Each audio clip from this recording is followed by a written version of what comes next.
มาสงค่า มาสงพ่อแม่พี่น้องผู้ทำยินกูก้นค่ะมาสงค่ะเมื่อปีกายคาไลลัดลองเฮินเนอจำปิสุกะหมอเฮินและเนอจำลอกะและตั้งหงจุ้ยอันเป็นรัฐในเมืองไทยหงจุ้ยเอามาเป็นสามตั้งสามติหนึ่งจำพิสุกะหมอเฮินสองจำปืนลอกะ เจ้าชา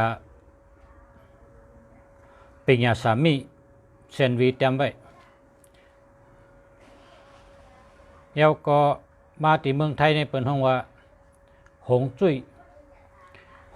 เฮินพอตั้งใจเขาก็กำนำในมีสองปับมีเนยจามลอกะ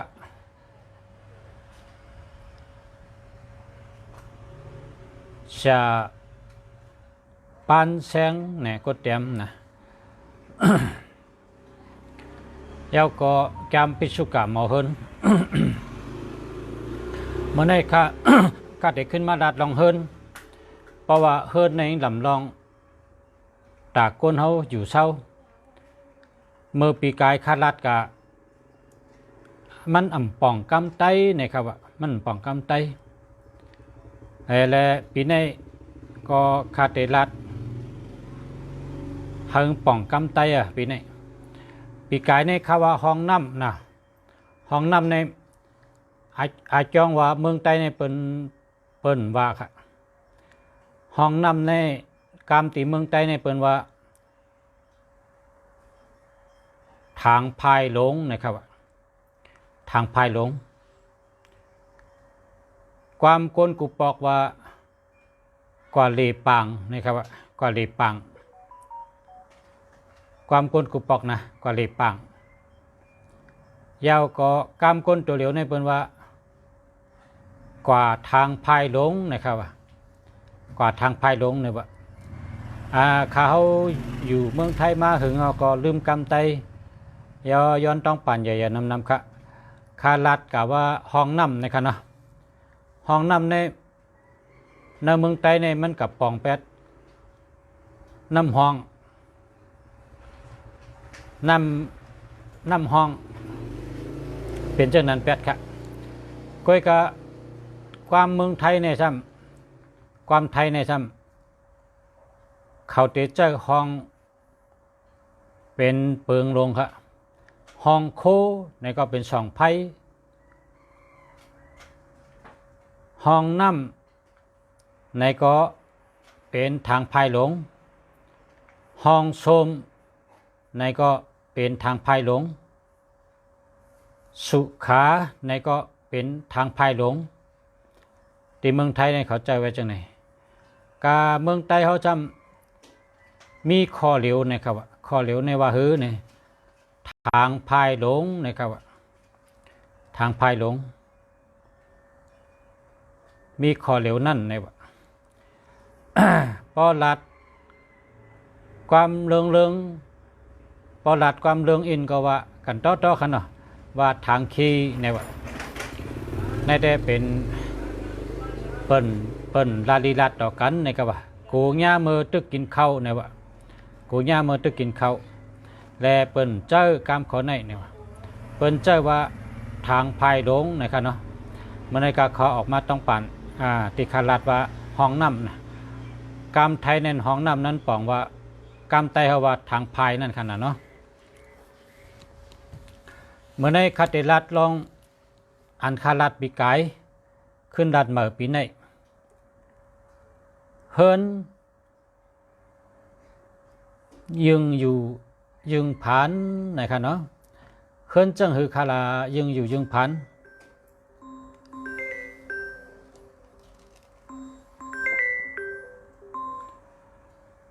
ค่ะ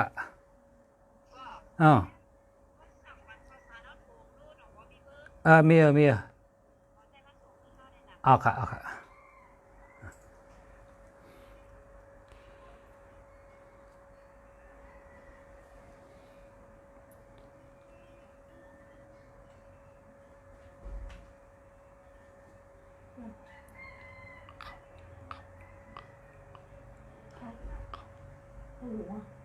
ถ้าเขาเจียวข้าวสาร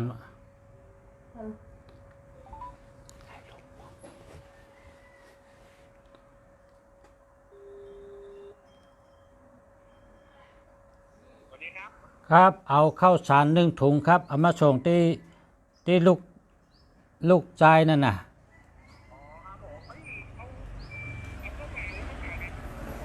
เอาเข้ามานั่นแหละครับ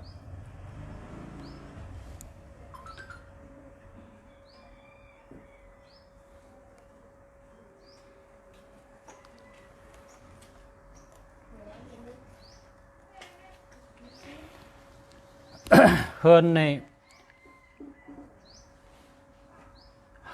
hơi chủ yếu có hơiเป็นhơn mạc hơn mi dừng mạc mi ở nọ hơn nàyหนึ่งอยู่หนึ่งหมากมีหลุดเป็นจังนั้นกำในเพราะว่าเฮ็ดเฮิรนพิษในซ้ำหนึ่งอยู่1,000เพราะว่าหลักสมาเขาในเขาเฮ็ดเฮิรนปันเท่าในเขาว่นถึงเขาหรอนะคำว่นถึงเขาหลักสมาในคำว่นถึงเขาหลักสมาในเขาว่นว่าเฮานาการเขาเย้าโตเฮาเฮิรนนั่นเย้าโตเฮาเฮิรนนั่นเย้าเหพอเฮิรนเย้าเขาก็หับเงินเหก็เมื่อนะ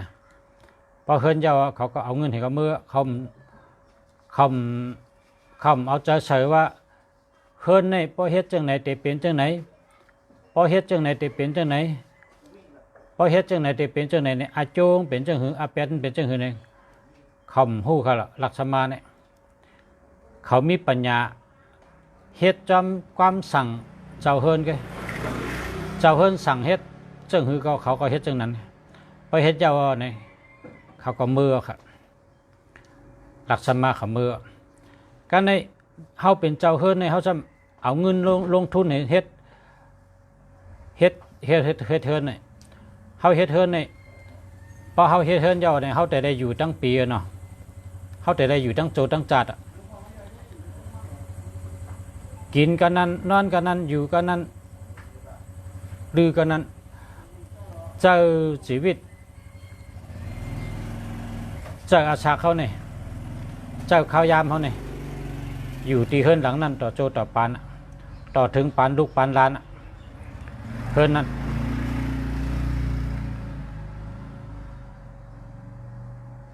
จังว่าเฮิรนในโหลไรหู้เมียวมันน่ะโหลไรเฮ็ดแมนเมียวมัน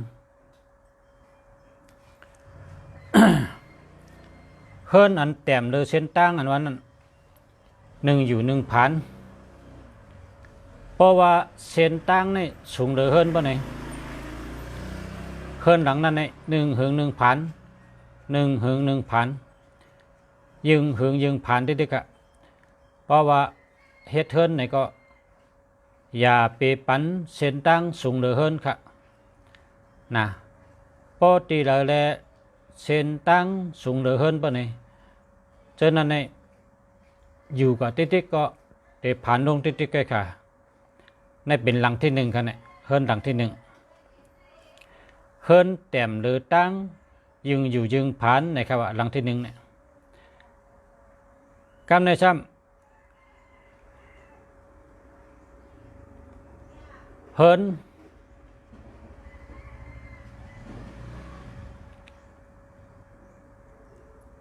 แหว่งตั้งหลังนะครับเฮิรนแหว่งตั้งหลังพอเฮิรนแหว่งตั้งหลังในป้องแหว่งไผ่ขวาก้นใจตายครับป้องแหว่งไผ่ซ้ายไม่ยิงตายเพราะว่าเฮิรนแหว่งตั้งหลังเหมือนดังก้นชบแหว่งเพราะว่าการแหว่งจะเหือเนี่ยเหมือนก้นชบแหว่งป้องแหว่งตั้งหลังในสั่งว่าเฮาลูกตีนาเฮิรนเฮาไหวเขาเฮิรนเนาะเฮาลูกตีนาเฮิรนให้ไหวเขาเฮิรน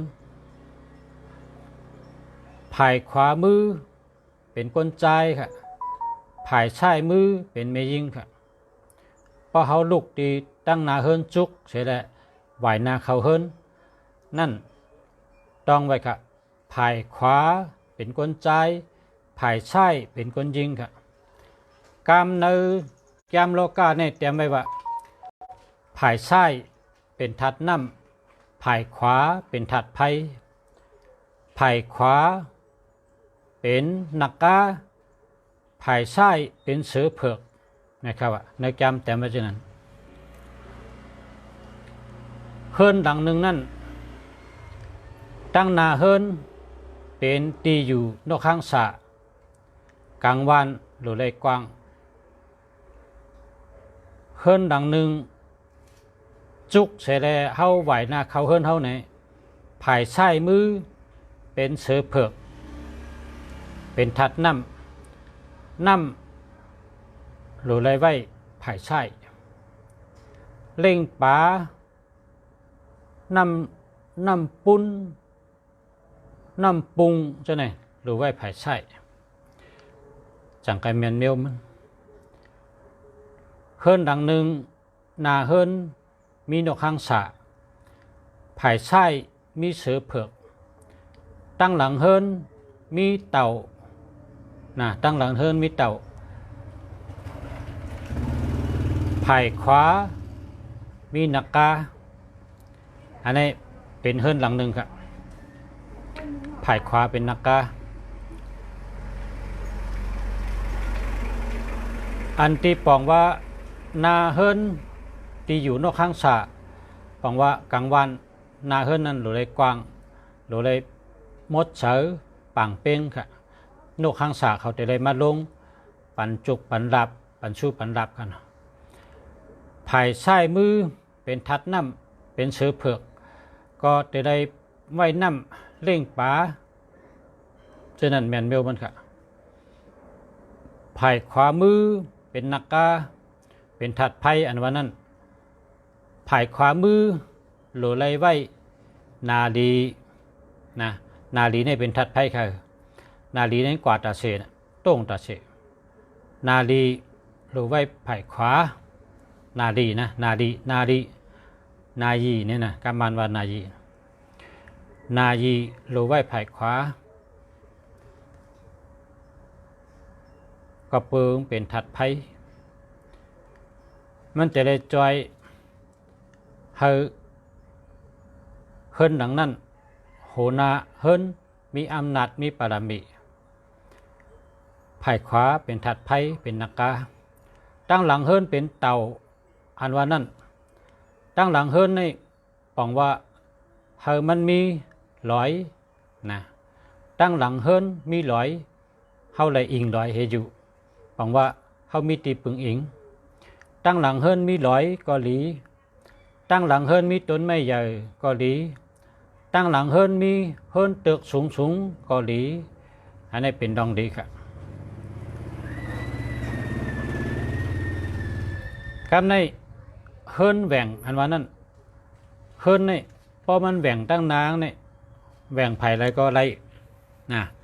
พอแหว่งตั้งนางในแหว่งไผ่อะไรก็ไรพิษครับก้อยกาป้องแหว่งตั้งหลังในป้องแหว่งไผ่ขวาเป็นเฮิรนใหม่ๆกลใจก็เลยก็อยู่ก็ตายติ๊กอะไรว่าเป็นเฮิรนใหม่ๆป้องแหว่งไผ่ซ้ายเป็นเฮิรนปอใหม่ป้อไม่ยิงก็เลยก็อยู่ก็ไม่ยิงก็ตายติ๊กก็เลยเป็นว่าเฮิรนปอใหม่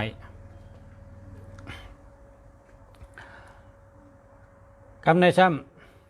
ำ เฮิรนดังหนึ่งพักตูหลงมีตั้งหนาเฮิรนพักตู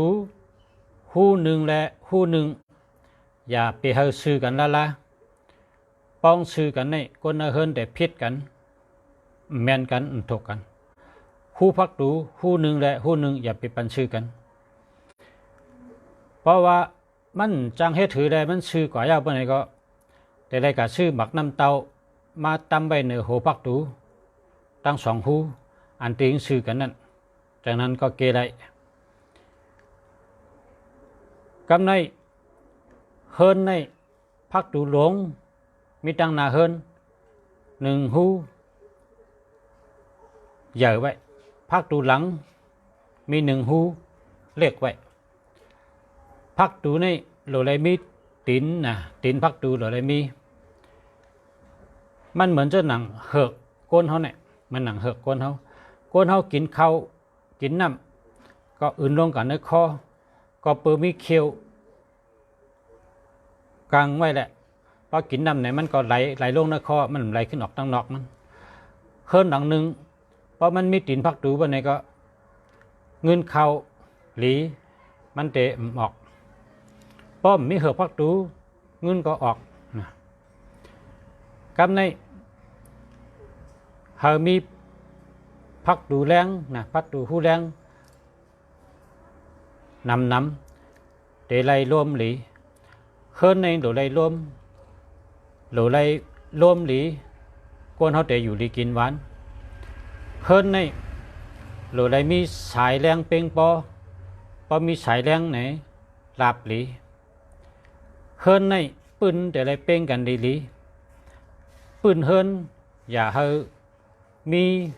หลอยมีกุนแม่นไว้ในเฮิร์นในหลีนะปืนเฮิร์นแต่ไรเป่งกันการใน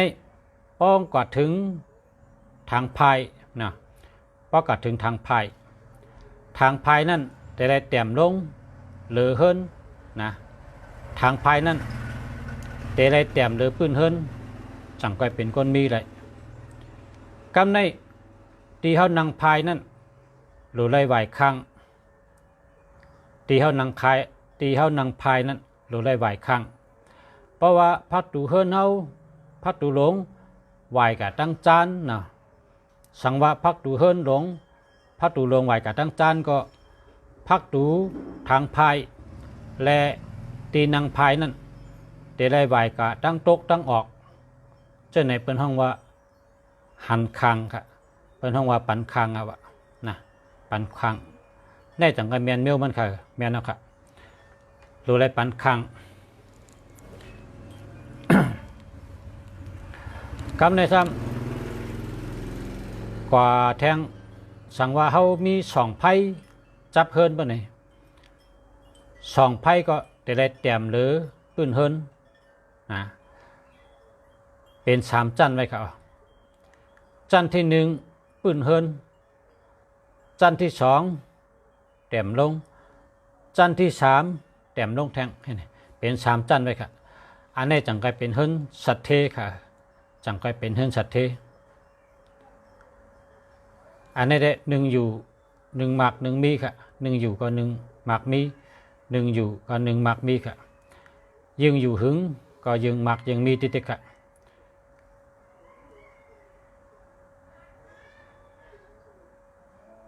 เฮิรน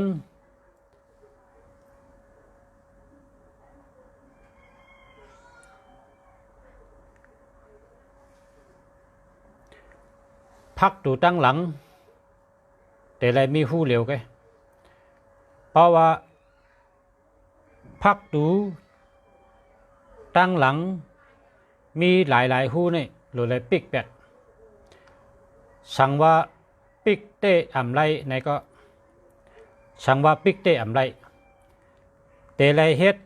กังขึ้นเป้งหัวเข่ากูหู้ค่ะพักตูมีตั้งคางสั่งว่ามีไผ่ขวาก้นใจเป็นก้นอ่ำชื่ออ่ำโยสั่งว่าพักตูมีตั้งคางเพราะมีไผ่ใช่ไม่ยิงเป็นก้นอาแก้งอ่ำชื่ออ่ำโยพักตูอันเต้นี่มันมีอะไรสองหูแกก็หนึ่งหลังเนี่ยมีตั้งหน้าให้มีตั้งหลังให้แกเพราะว่าเฮ็ดแทงพักตูตั้งคางมีแทงปะไหนหรือไรกังเอาตินขึ้นมืดตั้งสูงมันเป็นหัวเข่าให้ไรยางเข้าคามออกจึงนั้นเนี่ยเกไรอยู่เปิ่นห้องพักตูอ่ะพอเขากังขึ้นเป็นหัวเข่าอ่ะในเฮิรนอ่ำลีมีสันสั่งว่าในเฮิรนมีสันนะเป็นสัน เหตุตีปนไหนยึงอยู่ก็ยึงผ่านเฮิรนอันพักดูตั้งหลังน้ำนะพักดูตั้งหลังนำหรือพักดูตั้งหน้าอันนั้นก็หนึ่งอยู่หนึ่งผ่านเฮิรนอันตั้งหลังมีห้องน้ำนะอันนี้กำใจว่าห้องน้ำติงไหลล่ะไหลกว่าตั้งปีตั้งเดือนไหลอยู่ตั้งปีตั้งเดือนไหลก็ย่ำไหลก็เย้ากะเพราะเป็นห้องน้ำเจ้านั้นได้หนึ่งอยู่หนึ่งผ่านนะเพราะมันอยู่ตั้งหลังเฮิรน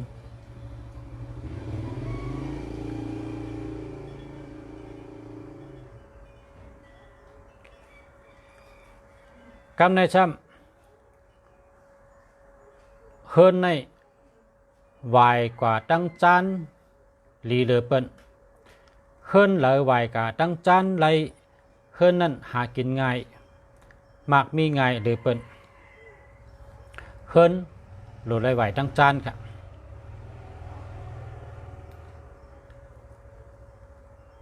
เฮิรนเลอไหวกว่าตั้งจานเป็นเฮิรนอันลาบลีเลอเปิ้นหาเงินง่ายเลอเปิ้นหากินหายำง่ายเลอเปิ้นค่ะเพราะว่ามีเฮิรนหลังหนึ่งบ่ไหนเข่งพลาหลูไลไหวกว่าตั้งนาเฮิรนนะอันนี้ก็ลำลองปุนตะเฮิรนหลังหนึ่งค่ะ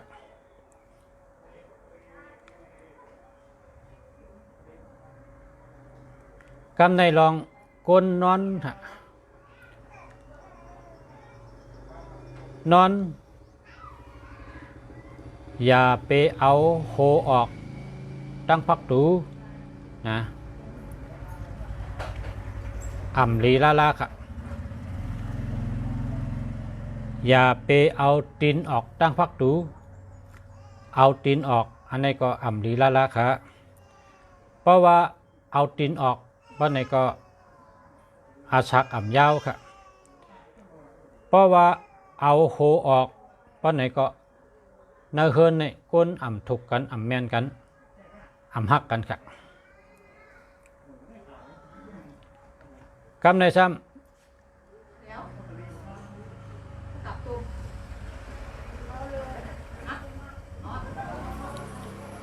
กำในซ้ำ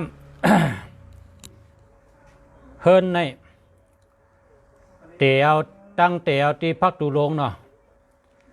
เฮิรนในเตียวที่พักดูลงไหวเขาเฮิรนเพราะว่ากลา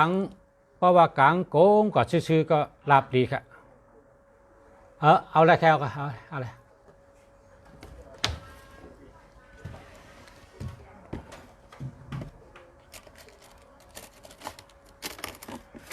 ชาวบ้านจังใจฮะ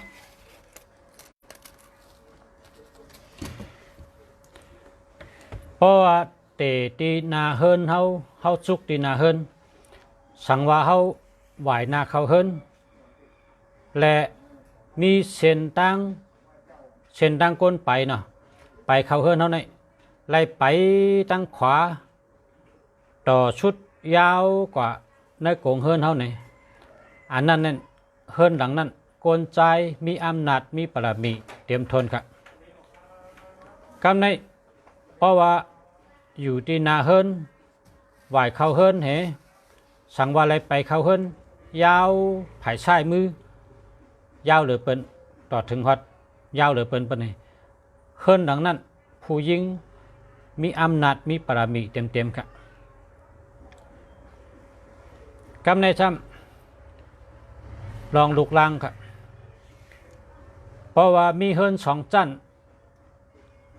ลูกอ่อนโหลไหลมือนอนจันเหนือปอเมโหลไหลนอนจันเตอจังไกเมียนมิวมันเขาพอปันลูกอ่อนนอนจันเตอปอเมเมื่อนอนตั้งเหนือไหนพอก็ใหญ่มาลูกล่างเตดตอบเทียงปอเมราชสังกอมถอมปอเมราชสังกอมเอาปอเมสั่งสอนกอมไหลลูกอ่อนเตว่าหยาบหรือกำเป็นก้นตื้อเป็นก้นเลิงเป็นก้นให้ค่ะพอเฮามันเมียนมิวมันในปอเมโหลไหลนอนจันหนึ่งจันสองจันสามจันสี่ปันลูกอ่อนนอนค่ะมันเหมือนหนังโต ต้นไม้ต้นหนึ่งค่ะต้นไม้ต้นหนึ่งในหากมันโหมันอยู่ที่ลิ้นค่ะเพราะขึ้นเมื่อสูงในเป็นที่กิ่งมันไหวมันก็ค่ะเฮิรนดังหนึ่งก็เหมือนนั้นค่ะก็เหลออยู่ที่เงามันอยู่ที่หักมันก็นั้นมีอำนาจมีปรามีเต็มทนค่ะสั่งว่าเป็นเฮิรนจันเดียวเพราะไหนจึงเพราะเป็นเฮิรนจันเดียวเพราะไหนก็ปอเมในโหลเลยนอนตั้งหลังชุดค่ะปอเมนอนตั้งหลังชุดเฮแลลูกล้างก็นอนตั้งหน้าเห็นไหมค่ะจังไกแมนเมลมันค่ะจังไกมีอำนาจมีปรามีดีเขากำในซ้ำสั่งว่าเขามีลูกยิงเกิดมาเมื่อ เป็นลูกยิงในหลุเลยนอนเอาโหกว่าตั้งซ้ายมือค่ะเพราะว่าเขาเกิดลูกยิงเห็นแล้วเจอมันนอนเอาโหกับภายขวามือตั้งแต่เล็กต่อป้อใหญ่ป้อไหนป้อก็ใหญ่มากก็เจอมันแต่เป็นก้นใจค่ะใจมันแต่เป็นก้นใจมันเป็นเมยิงกำในป้อเขาเกิดมาลูกใจซ้ำเอาโหกับตั้งซ้ายมือป้อไหนได้ตั้งแต่เล็กต่อใหญ่เพราะมันก็ใหญ่มากก้นใจก้อนนั้นก็ใจมันเป็นเมยิงกว่าห้างกล้วยค่ะตัวมันเป็นก้นใจใจมันก็เป็นเมยิงกว่าเฮในกอตีนอนก้นใจเอาโหกับตั้งไส้อำดีละค่ะใจแต่เป็นเมยิงค่ะ ก้นใจในกูก็หลูไลเอาก็โหกว่าไผ่ขวามือค่ะพอเขาลุกตีนาเฮินจุกไว้ตีนาเฮินดีๆเย้าไหวนาเขาเฮินไผ่ขวามือนั่นอันนั้นตาก้นใจนอนเอาโหก็โหกว่าตั้งขวามือค่ะก้นใจกำในก้นใจนอนไผ่ขวามียิงนอนไผ่ใช่จังไงเมียนเมียวมันก้วยกะพอเป็นโผเมกันพอเป็นโผเมกันมังกลาซองเมอเย้าตีนาหอต่อเฮินเมอแลกว่าอยู่จำกันปะไหนเตะโผเมนอนเหมือนก้นใจค่ะเอาก็โหกว่าไผ่ขวามือเหมือนกันค่ะเป็นโผเมกันแต่นอนเอาโหไหวตั้งขวามือเหมือนกันค่ะ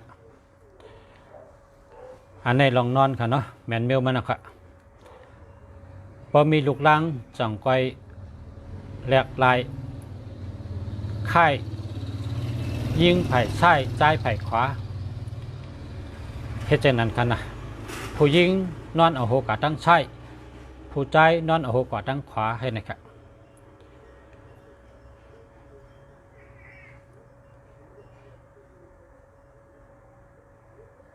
กำในซ้ำมาสุงคาปะชะพอเขานอนเอาโหไหวกาตั้งตกเข่งพระไหวกาตั้งออกจองดีค่ะ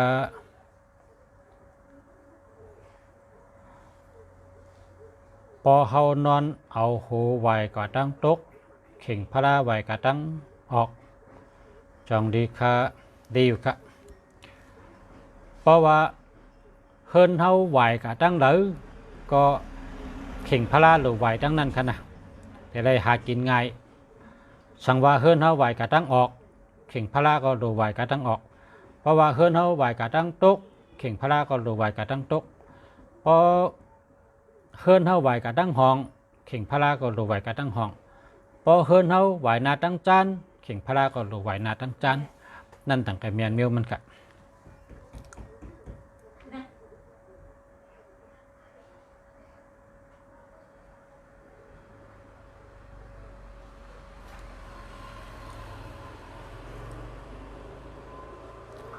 คำในเฮามาตัว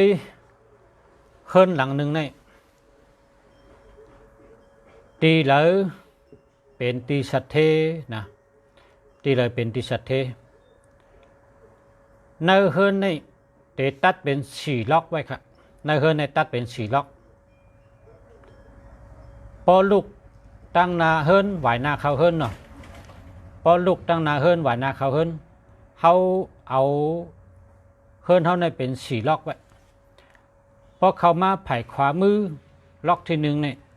เป็นตีนังฮับแขกครับล็อกที่1เนี่ยเป็นตีนังฮับแขกล็อกที่2เป็นตีนอนปอเจ้าเฮิรนเมเจ้าเฮิรนครับไผ่ขวามือกันนะกำในซ้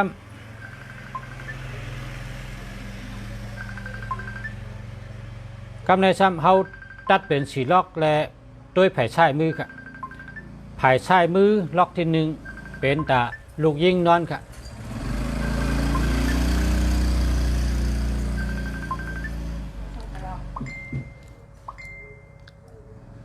เพราะว่า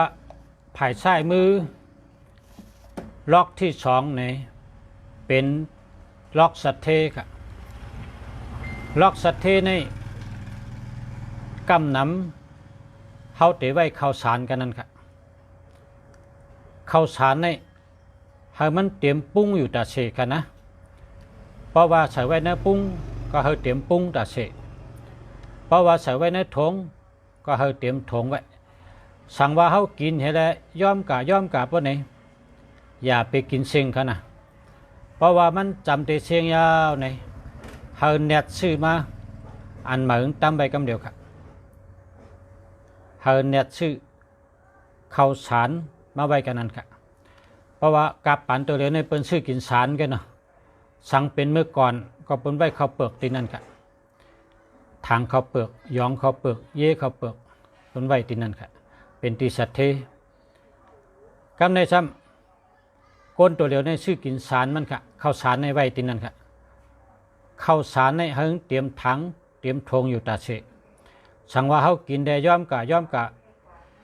ปองกึดอีกนึงนะอย่าไปกินมดนะให้กับชื่ออันใบมัดแดนไว้กำเดียวนั่นเป็นตีสัตเทค่ะตีสัตเทในอำลีเอายูปัดกับไว้ละขนาดอำลีเอายูปัดกับไว้ยูปัดเฮินอันเขาปัดกุวันนั่นนะอย่าไปเอายูปัดกับไว้ตีนันละมันเป็นดอกสัตเทค่ะนั่นนะล็อกสัตเทในไว้อันมีกาขันไว้ข้าวสารข้าวเปลือกน้ำมีน้ำมันเกลือโถเน่าหมักพิษอันเฮาเกลือเนี่ยหรือไว้น้ำนะเกลือเนี่ยหรือไว้น้ำเนื้อเฮิรนหลังหนึ่งในเกลือในลำลองเลยเปิ้นพอมีเกลือน้ำบอกว่าเป็นเฮิรนสัตเทค่ะกูปอกเนี่ยเมื่อก่อนในเปิ้นซื้อเกลือไว้ปอกหนึ่งเฮิรนกลุ่มทั้งปีเกลือในเปิ้นไว้น้ำค่ะก้นตัวเหลียวในซ้ำกับปันตัวเหลียวในเปิ้นเอาเกลือในไว้ในกลางเฮิรนเกลือในเปิ้นใส่ก๊อกให้ตั้มไปในกลางเฮิรน1ก๊อกเปิ้นตั้มไป4เจงเฮิรนใน1เจงเฮิรน1ก๊อกค่ะก้นตัวเหลียวกับปันตัวเหลียวในก็เกลือในเป็นเครื่องหมายสัตเทค่ะเกลือในเป็นเครื่องหมายสัตเทเตเฮ็ดสังก็ป้มป้าเกลือในมันเย้าค่ะเตเฮ็ดสังก็ป้มป้าเกลือมันเย้าเตอาบน้ำลูกอ่อนก็เปิ้นเอาเกลือใส่อาบเลือนลูกอ่อนนะ เตก้นอันมีข้อเตเฮ็ดให้ขึ้นเฮิรนมาแต่งงานมามังกรชองมาแล้วกะเฮ็ดเจ้าสั่งร้องแล้วจังได๋มือเตกะเฮ็ดสั่งร้องก็เปิ้นก็อาบน้ำเกลือมือเตแต่งงานมังกรชองเปิ้นก็อาบน้ำเกลือในแกมเรากลางเตรียมไว้จังนั้นเพราะว่าน้ำเกลือในมันล้างแปดมิ้วอ่ำดีตั้งเสียงนะครับในศึกปืนอันแก่ปานเขาเตรียมไว้ในว่าเมื่อปานกำพาปอมาก้นเขาในคุณผีเอามาปันครับเกลือในก็ในพอถึงมีปานคนอคำเมืองแก่ปานในพอมันเจ้าออกนอกว่างกว่ามือเลยก็ยะพอเตะเขาว่างหอคำในอาบน้ำเกลือเอาจังไกเข้านะครับอาบน้ำเกลือเพราะในว่างในถอดเมียดหนาเนี่ยว่าเพราะอะไรกว่าเหรียญในวันในมึงกว่าเจ้าปีเจ้าน้องมันเนี่ยจะเนี่ยป้องเตะเขาว่างกองอาบน้ำเกลือเห็นไกเขาว่างขึ้นยาวก็มีปอกหนึ่งลูกใจมันเนี่ยมีจู้ไว้เป็นคนเมืองลูกใจคนเอาคำในซ้ำจู้เป็นคนเมืองโยโย่กันลูกจู้นั่นซ้ำตายครับจู้ตายเป็ดมันทำย้อนข้างปองว่าคาเตกะอัน ปังอันเปิ้นเผาเป็ดนั่นน่ะปางอันปางจับวนะอันเปิ้นเผาเป็ดขับตัวมันนั่นได้กะคนเอาคำก็ว่าเรียกโคก้นเฮิรนให้กะการในกะมันเข้าว่างหอละเข้าว่างหอคำไรเพราะว่ากำในเปิ้นได้ถอดโคมันทั้งหมดให้ได้จึงอาบน้ำเกลือครับ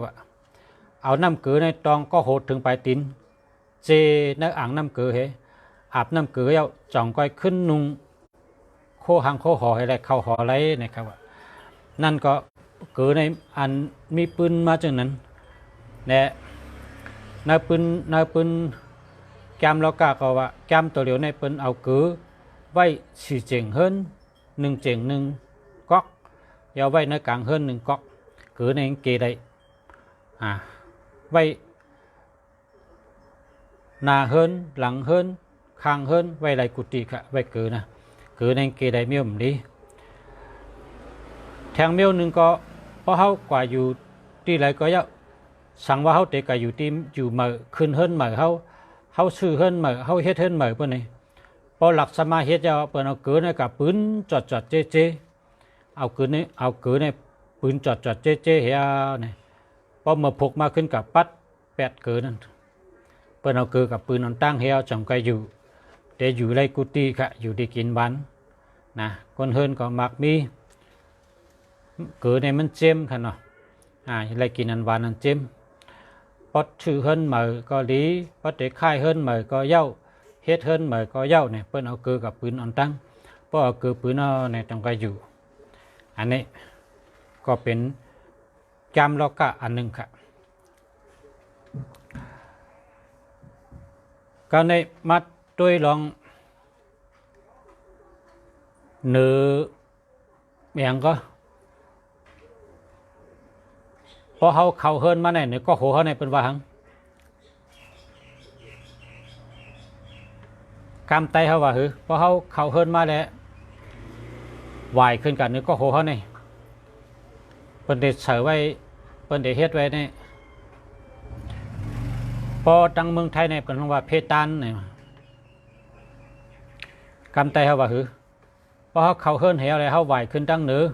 เมื่อไกลในปืนในเขาตัวเยาน่ะปืนในเขาลัดเจ้าหมดเปียงดีหนาวยาวๆคำในเขาติดตัวตั้งเหนือเฮิรนเนาะพอเขาไหวพอเขาเฮิรนในเขาไหวด้วยดีตั้งก็โหเขาเนี่ยกำเตว่า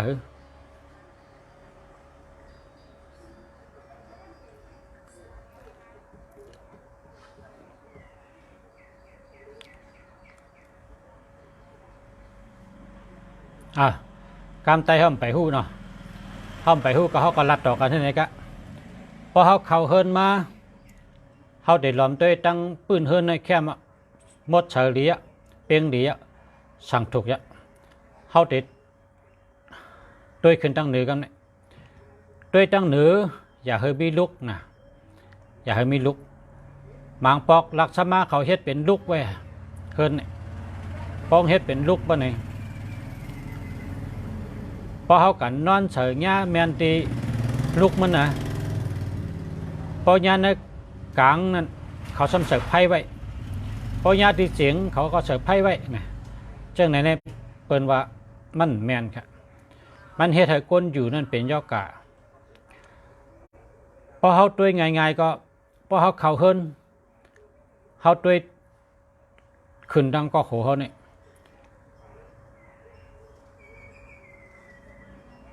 อย่าเฮมีอันเป็นลุกนะเฮมันเปี้ยงดีๆคำใน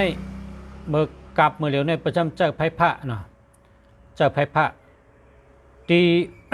ตีโหนอนเขาเนี่ยตีชื่อตีนอนเขาเนี่ย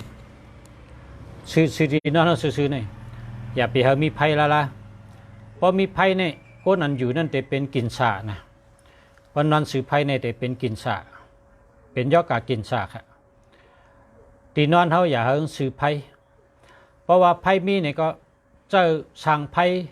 อันเป็นหมอผู้ลองไพ่นั่นมาตัดสายไพ่เป็ดเจ้าเอาเป็ดกับมือหมดเลยสื่อตีนอนเนี่ยอย่าเฮิงมีไพ่ละนะ อย่าให้มีภัยพอมีภัยในเป็นกินฉะเป็นย่อกากินฉะกำในซ้ำกับตัวเหลือในเปิ้นเจอว่าแอเนี่ยกำไตว่าเสียงแอเนี่ย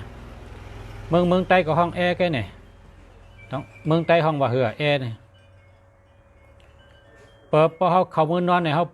ผุยแอเนี่ยแห่งกัดเย็นเนี่ยกำไตว่าจังไปมีเผาหูเนาะสองคอที่ห้องหูกำไต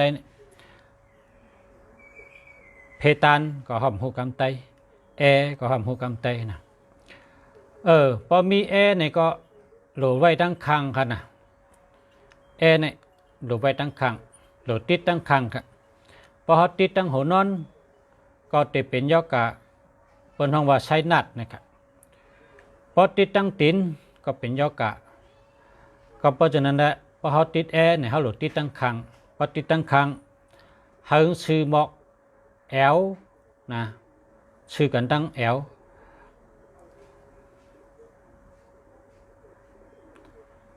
ตั้งในหูเปิ้นห้องว่าขาขาก็แม่นอยู่ครับอันมีแทงเมลค่ะ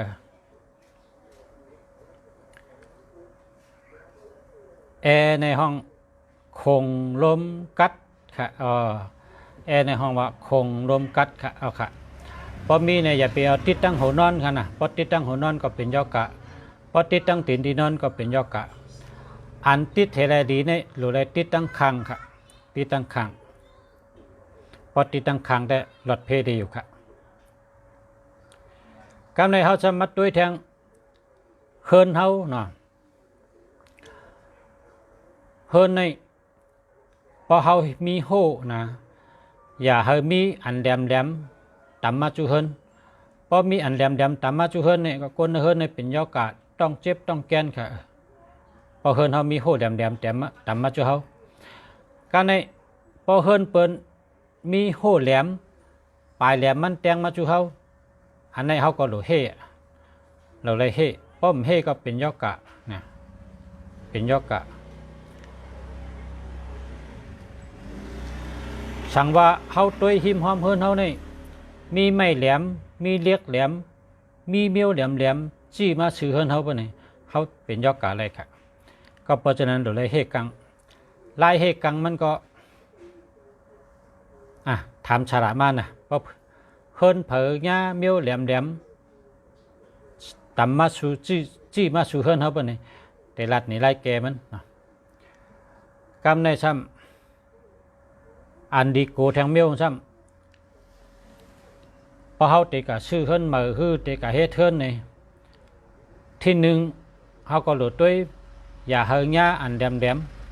จี้มาจูเฮินเขาที่สองอย่าเฮงหญ้าปืนกังลมเขาห้องปืนกังลมที่มันเป็นวองยาวตรงกะที่มันเป็นวองยาวก็ยาวไก่แกะแล้วก็เขาเฮ็ดเฮินกับตับใส่หวองปะเนี่ยอันนี้ก็ยืมได้กะเป็นยอกาที่เคยเพราะว่าเขาเด็กกับชื่อเฮินตีเหมือก็เย้าเขาเตะเฮ็ดเฮินเขาก็เย้าเขาหลุดล้อมเต้ว่าปืนกังลมเนี่ยมีจังเหลอบางทีก็มีบางทีก็มันมีปืนกังลมอันวันนั้นมันเป็นเฮินเปิ้นในเป็นแถวซื้อกันกายเนี่ยยาวลงกะจะไม่มีหว่องเฮียก็นักกังได้มีหว่องว่าจะไหนน่ะพอเขาเฮ็ดเฮินตับเฉยงาหว่องจะไหนนี่ยืมได้ค่ะเฮ็ดแล้วก็ยืมได้ค่ะนะเป็นตั้งเป็นติกะอันนี้เป็นห้องว่าปืนกังลมนะครับปืนกังลมในมันเป็นลมมาจอมหว่องนั่นขนาดนั่นก็เป็นโกให้เป็นเหมือนหนังอันแหลมๆในจำเป็นยอกะในก็เป็นโกพอเขาก็ซื้อตีลิ้นเขาเตะเฮ็ดเทินนี่เขาหลุดเฮ็ดในกลางมันเขาหลุดเฮ็ดในกลางมันตั้งเลยก็อย่าให้จับนะพอเขาไปหอบเพิ่นเอาหน่อยให้มีเส้นตั้งก้นไปหอบเพิ่นเลยไปหอบเพิ่นเลยตั้งเลยก็อย่าให้จับนะตั้งตกตั้งออกตั้งห้องตั้งจานอย่าให้จับให้เฮ็ดในกลางมันอันนั้นเป็นเฮินอันดีค่ะ ก็ในพอเฮาเฮ็ดเฮินแหวแล้วเฮาคนเฮินฮักกันเฮาโหลเฮ็ดเฮิน2จั่นจั่นหนึ่งกวางไว้จั่น2แก็บอีกหนึ่งนำใจค่าอันตกมาจั่น2นั่นให้มันตกมาในแวงเฮินจั่นหนึ่งในจั่นหนึ่งนะฉะนั้นในคนในเฮินในฮักกันกูก็ หมอฮักกันหมอจอยกันเป็นน้ำหนึ่งใจเดียวกันค่ะ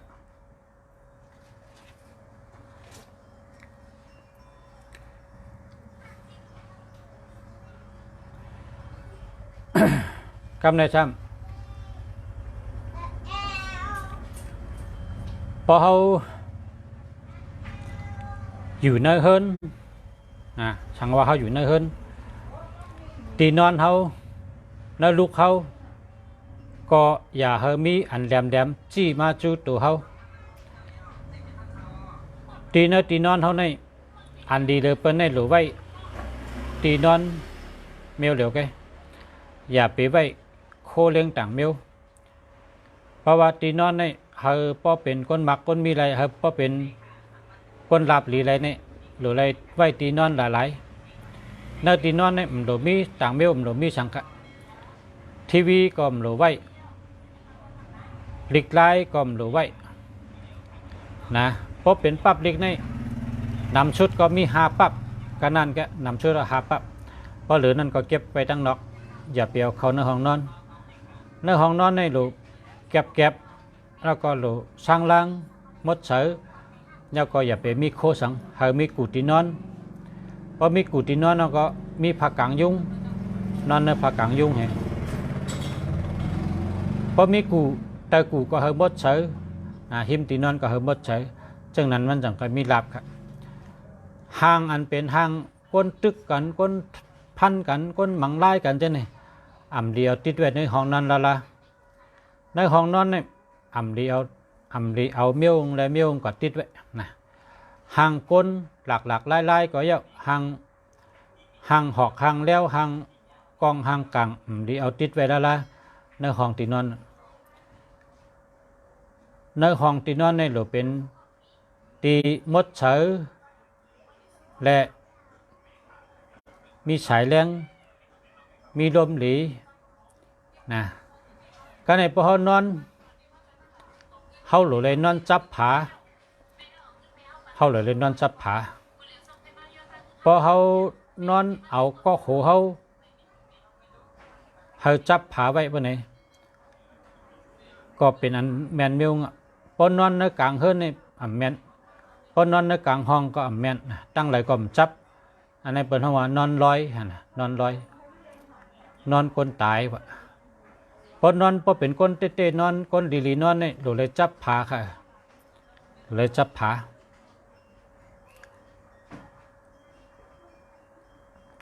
นอนจับผาอย่าเอาก็โหเขาซื้อพักดูอย่าเปียวก็โหเขาซื้อปะแตงนะอย่าไปนอนซื้อปะแตงอย่าไปนอนซื้อพักดูนะเฮลุกตีนอนตั้งหัวเขาในเฮมันกึมมันคงนะเฮจับผาดีๆเช่นนั้นกับแมนเบลครับก็ในมาลัดลองเฮิรนทั้งเฮิรนในครับอันดีเลยเปิ้นในเนื้อแก้มฉลาดในเต็มไปว่าสั่งเป็นเฮิรนจันเดียวนะสั่งเป็นเฮิรนจันเดียวอันในมักมีง่ายเลยเปิ้นเฮิรนจันเดียวเนี่ยนะก็เปิดว่ามันกังไว้ทั้ง4 ไผ่กำในครับพอเป็นเฮิรน2 จันเปิ้นในจึงจันเตอก็หลุดเลยกังให้มันตั้ง4 ไผ่กังไว้เหี่ยวก็ตั้งหนึ่งก็กังตั้งเติงก็กังเช่นนั้นจังไงเมียนมิวอันใครรัดได้ว่ากำนำในไรหันเฮิรนปล่อยไว้ตั้งปืนมันเห็นก็เมื่ออยู่จัน2ในกังแคมจะ ใกล้หนาจัน1ในซ้ำปล่อยไว้กังให้ไผ่ในหันนำนะ เฮิรนจังไหนเนี่ยเป็นเฮิรนเฮาไรร่วมหลีอยู่ดีกินหวานกันค่ะอาโจมันไรอยู่ดีกินหวานค่ะเพราะว่าร่วมกว่าตั้งปืนค่ะก้อยกะมันเป็นสัตว์เทไรนะครับว่ามันเป็นสัตว์เทไรเพราะเขาเป็นสัตว์เทก็สั้นที่หนึ่งเนี่ยเราได้กังแคบๆเราได้เฮ็ดแคบๆนะอันลำลองเลือเปิ้นในเราเฮ็ดสั้นหนึ่งในแคบๆเขาก็เฮาเมียนมิวมันนะเฮาเมียนจำยามอันที่ลุงฉลาดเนี่ยสั้นหนึ่งในลำลองเขาจะนั้นแหละแต่เฮ็ดเทินหลายสั้นก็เยอะนะเฮ็ดขึ้นหลายจันก็เลยไปกับจันหนึ่งในหรือเฮ็ดเข้มๆนะเพราะว่ามันเป็นเงาเฮิรนนะคะนั่นค่ะเป็นเงาเฮิรน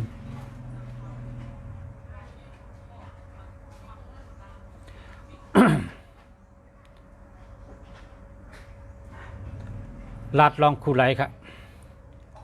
คูไหลในหรือไรเป็นซิกตัวกิกค่ะนะเพราะเป็นตัวกิกเป็นโคไลก้นค่ะเพราะเป็นตัวกบเป็นโคไลพีค่ะนับด้วยโคไลเพยโคไลมันสั่งว่ามันกบไว้ปนในเฮ็ดแห่งกิกค่ะเฮ็ดแห่งกิกให้มี3จั่น7จั่นนะ5จั่นโคไลนะป้องเป็น10ในก็ให้เป็น11 13 15ให้เป็นตัวกิกค่ะเป็นโคไลก้นนะเพราะหวังกบในได้หลอยใส่ทั้งอันหนึ่งให้กิกขึ้นมากูตีนอนก็เหมือนกันกูตีนอนนี่ มีเปลี่ยนเสือค่ะกูตีนอนนี่เพราะเปลี่ยนเสือมันเป็นอันกบปะเนี่ยก้นนั่นอยู่ดีค่ะเราได้ขึ้นเอาล่าเรือเฮียก็ขึ้นวางขึ้นเหมือนเก่าค่ะนะเอาล่าเรือขาดอันเสือมันนั่นเฮียก็ขึ้นวางขึ้นเหมือนเก่านี่ก็เป็นตัวกิกมากำเดียวค่ะเขานับด้วยอันเป็นเสือกูที่นอนนี่เพราะมันกบปะเนี่ยอยู่ดีสั่งวางกบเขาก็เอาออกมาให้แผ่นขึ้นเรือขาดให้ทำขึ้นเสือขึ้นเหมือนเก่าก็กิกเอาค่ะอันนี้ก็กูที่นอนกันนะกำในโคไลในตั้งพักดูเนี่ยอย่าไปปันซื้อกันแล้วละพอเขาลงคูไลไก่กับหญ้าให้พักดูกำเดียวเนี่ยแม่นครับแม่นพอเขาเฮ็ดคูไลเนี่ยก็อย่าไปเฮิงกับซื้อพักดูลงนั่นนะอย่าเฮิงซื้อกันในก็ชัดติด้วยกันนะเกิดแทงตั้งนำก็ลองเฮิรนในสังว่าก็เลยปองเจอ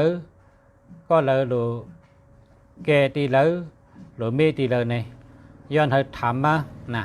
โทรมาตีหมายพง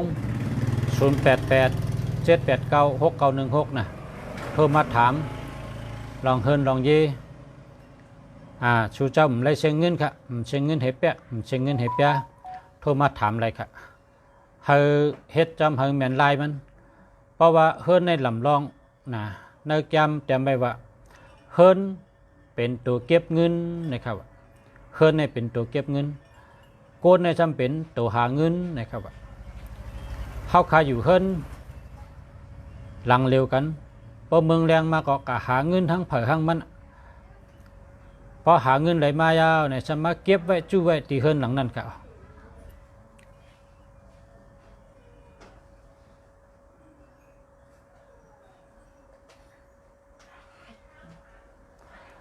เฮิรนในเป็นตัวเก็บเงินโกนในเป็นตัวหาเงินนะครับเนาะฮาวะเฮิรนในหลได้เฮ็ดเข้มๆเฮามันแม่นจำล็อกลาย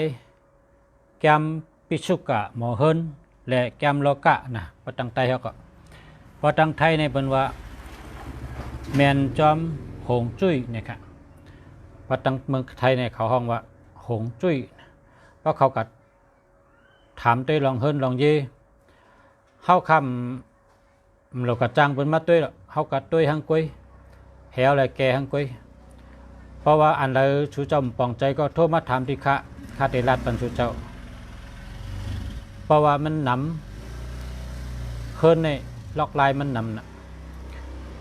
ก็ลายมันนำในกะกำไตว่าเมียวนำในกะนะรัดเชิงได้อันใดหลวเฮ็ดจังหือในก็โทรมาถามเอาคันนะ